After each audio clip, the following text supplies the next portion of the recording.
Lihat rumahku penuh dengan sabu. Assalamualaikum warahmatullahi wabarakatuh. Saya Dava Faizul Anwar dari kelas 10 MIPA 8. Kali ini saya akan menceritakan tentang kasus narkoba yang dilakukan oleh sekeluarga yang terdiri dari ayah, ibu, anak, dan menantunya.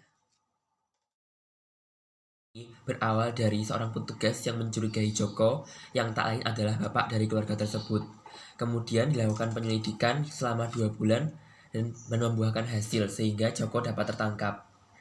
Dari pengakuan Joko yang tertangkap, Joko mengaku mendapatkan barang tersebut dari mantan istrinya yang namanya Ani. Meskipun udah cerai masih kompak pakai sabu. Nah, dari pengakuan Joko tersebut, kemudian polisi pun menangkap Ani. Setelah Ani tertangkap, Ani mengaku mendapat atau membeli barang tersebut dari anaknya yang bernama Falupi.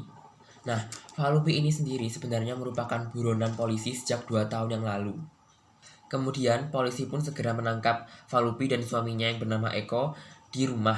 Kemudian dari penangkapan itu polisi mendapat barang bukti yaitu 400 gram sabu yang dikemas dalam berbagai kemasan. Ada yang 1 ons, 5 gram, 6 gram, 10 gram.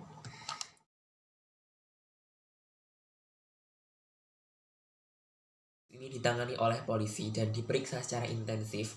Akhirnya ditetapkanlah sanksi yang pas bagi para pelaku, yaitu keempat orang ini, ayah, ibu, anak, dan menantunya, terjerat Undang-Undang Nomor 35 Tahun 2009 tentang narkotika. Dan untuk kedua pasutri ini, yaitu Falupi dan suaminya Eko, dijerat dengan pasal berlapis, yaitu Undang-Undang Nomor 36 Tahun 2009 tentang kesehatan.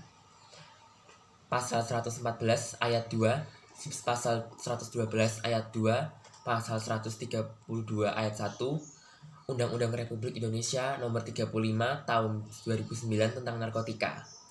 Dan dengan sengaja turut serta melakukan tindak pidana mengedarkan sediaan farmasi yang tidak memenuhi standar persyaratan keamanan, khasiat atau kemanfaatan mutu sebagaimana dimaksud dalam pasal 196 Undang-Undang Republik Indonesia Nomor 36 Tahun 2009 tentang kesehatan, pasal 55 ayat 1 KUHP. Status yang ditetapkan bagi para pelaku adalah Joko sang ayah ditetapkan sebagai pengguna, Ani sang ibu ditetapkan sebagai pengedar, dan anaknya Falupi dan suaminya Eko disebut sebagai bandar karena mereka adalah otak dari pengedaran narkoba ini. Saran saya kepada masyarakat untuk kasus ini adalah masyarakat dihadapkan mampu untuk bekerja sama dengan pihak berwajib. Contohnya ketika ada laporan, masyarakat langsung melapor kepada polisi atau lembaga lainnya.